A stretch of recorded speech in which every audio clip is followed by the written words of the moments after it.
Salam alaikum wa rahmatullah. Alors je vais faire cette vidéo pour répondre à une question qu'on m'a posée. Je suis un peu fâché parce que cette question elle est redondante. Il y en a encore qui se la posent, c'est est-ce qu'on a le droit de manifester ou pas? Là, par rapport à ce qui se passe en Palestine, est-ce qu'on a le droit de sortir dans la rue pour manifester ou est-ce que c'est haram? Eh oui, il y a la question qui est posée parce qu'on va trouver ici et là des articles sur internet où il est marqué que c'est haram de sortir manifester. Bon, tout d'abord, pour commencer, premier point qu'il faut savoir, ce qui est haram est clair en islam. C'est bayyin, comme il a dit le prophète Mohammed sallallahu alayhi wa sallam. Donc quand on lit le Coran, on sait ce qui est haram. Tuer, c'est haram. Boire de l'alcool, manger du porc, je sais pas moi, il y a plein de choses comme ça. L'usure, donc il y a plusieurs éléments qui sont clairement illicites en islam, interdits. Après, on va trouver d'autres éléments aussi dans la sunna du prophète Mohammed sallallahu alayhi wa sallam. Pour citer qu'un exemple, al-yamin al-ghamous, le faux témoignage. Puis on a aussi la calomnie qu'on retrouve dans le Coran, dans la sourate An-Nur. Donc ça, c'est des choses qui sont haram et c'est clair et c'est connu. Alors du coup, quand on parle de manifester, franchement, il faut comparer ce qui est comparable. Manifester quand tu es dans la rue en train de marcher pacifiquement pour une bonne cause, parce qu'on a quand même un crime contre l'humanité là qui a lieu en direct live en Palestine. On va pas comparer toi ta marche au fait, par exemple, de boire de l'alcool, ou de calomnier, ou de frapper un individu, ou de tuer une personne. Donc, comparons ce qui est comparable. D'ailleurs, ça devrait s'arrêter là, cette vidéo. On a déjà la réponse là. Mais je vais continuer. Il n'y a aucun argument, je pèse mes mots, argument, dans le Coran, ou dans la Sunna du prophète Mohammed, sallallahu alayhi wa sallam, qui est clair, bien sûr, qui prouverait que manifester, c'est illicite en islam. Voilà, il n'y en a pas. Et là, je vais aller sur un autre sujet. C'est-à-dire que ceux qui disent que c'est haram, c'est très grave, parce que vous êtes en train de légiférer. Vous êtes en train, en islam, on va dire, en train de créer un avis juridique. Vous êtes en train de parler à la place d'Allah, subhanahu wa ta'ala. Et là, on devrait avoir honte. Qu'est-ce que ça veut dire haram? Ça ne veut pas dire interdit seulement. Le terme haram en islam signifie qu'on a les limites du sacré qui ont été dépassées par l'individu. Et que là, on a provoqué la colère d'Allah subhanahu wa ta'ala. Le fait de faire un acte haram va impliquer qu'on va être puni en enfer, théoriquement. Donc, celui qui dit, par conséquent, que manifester c'est haram, il est en train de dire que c'est ça qu'Allah, il est en train de dire. C'est ça les conséquences. Oui? Donc, il est en train de parler à la place d'Allah subhanahu wa ta'ala, alors que Dieu, lui, n'a pas exprimé le côté illicite d'une manifestation.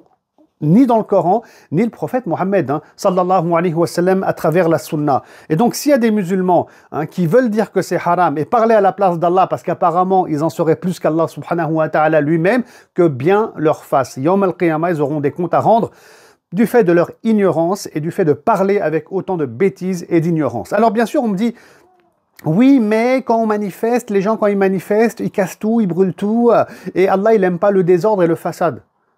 Non, attendez. Personne ne dit qu'il faut tout casser, qu'il faut tout brûler sur son passage. Bien entendu, Allah, il n'aime pas le chaos. Allah, il n'aime pas le désordre. On est tous d'accord dessus.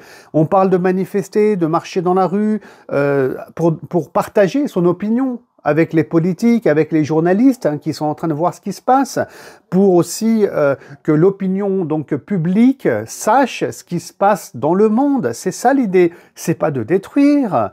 C'est pour ça que manifester, en fait, il faut le regarder sous l'angle de ce qu'on appelle an-nasiha. An-nasiha, c'est le bon conseil. Tout simplement. Donc, sans créer le chaos, sans créer le désordre, on véhicule un message, on envoie un message au gouverneur pour lui dire, écoute, tu vas prendre des décisions au niveau international, en l'occurrence ici, on parle de la Palestine, bien entendu. Sache que le peuple, quand même, il y a une bonne partie du peuple qui est dans la rue, qui est fâché par rapport à ce qui se passe, qui n'est pas d'accord. Et donc là, si vous voulez, c'est influencer les pouvoirs pour leur donner un conseil, leur envoyer un message de manière pacifique. Il ne s'agit pas de faire tomber le système, il ne s'agit pas de massacrer des gens dans la rue et de tout détruire. Mais c'est pas ça, c'est pas ça le but. Comment il y en a qui arrivent à amener le sujet des manifestations sur cette thématique-là? Donc non, ça, c'est n'importe quoi. Donc, manifester, bien sûr, en islam, on peut. Et quand il y en a qui disent qu'on ne peut pas, c'est haram, il faut savoir que ça, on va entendre ces éléments-là dans des pays étrangers, des pays arabes, où ils n'ont pas de liberté en fait, où on leur dit, ben, tais-toi parce que se taire, ne pas réfléchir, ne pas avoir d'avis, c'est ça l'islam. Tu dois obéir au gouverneur, même si c'est Satan le gouverneur, et tu dois le suivre en fermant les yeux et en lui faisant confiance. Vous voyez ? et on va aller chercher des hadiths dans les textes, hein, comme quoi il faut obéir au gouverneur. Ouais, mais si c'est Satan, on va pas lui obéir. Si c'est Satan, on va pas lui obéir, on va marcher dans la rue aussi. S'il veut pas nous écouter, bah, on va marcher, on a le droit, même dans les pays arabes. On va manifester son mécontentement et son désaccord.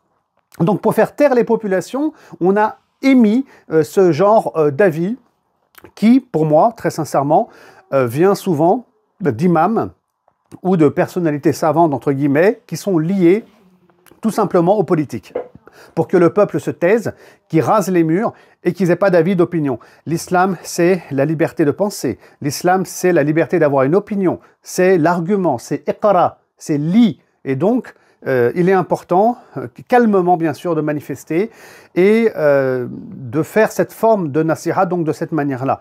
Quant à l'époque du prophète Mohammed sallallahu alayhi wa sallam, dans la culture de l'époque, certes, la manifestation, ce n'était pas forcément quelque chose qui était présente, mais on y trouve quand même quelques traces. On a par exemple Hamza, Omar et des compagnons du messager de Dieu sallallahu alayhi wa sallam à la Mecque qui se cachaient au début par rapport à leur islam, parce qu'ils étaient calomniés et persécutés les musulmans, mais qui vont manifester leur islam en sortant ensemble devant la Kaaba, hein, ce qui va gêner bien sûr les notables de la Mecque, comme Abu Jahl, comme Abu Lahab et comme d'autres, mais c'est aussi pour que les habitants de la Mecque, les idolâtres de la Mecque à cette époque-là, voient qu'il y a des musulmans, que ce sont des gens pacifiques, qui ne sont pas là pour créer des problèmes, donc il y a eu déjà une forme de manifestation ici, dans la période mécoise, à l'époque du prophète sallallahu alayhi wa sallam.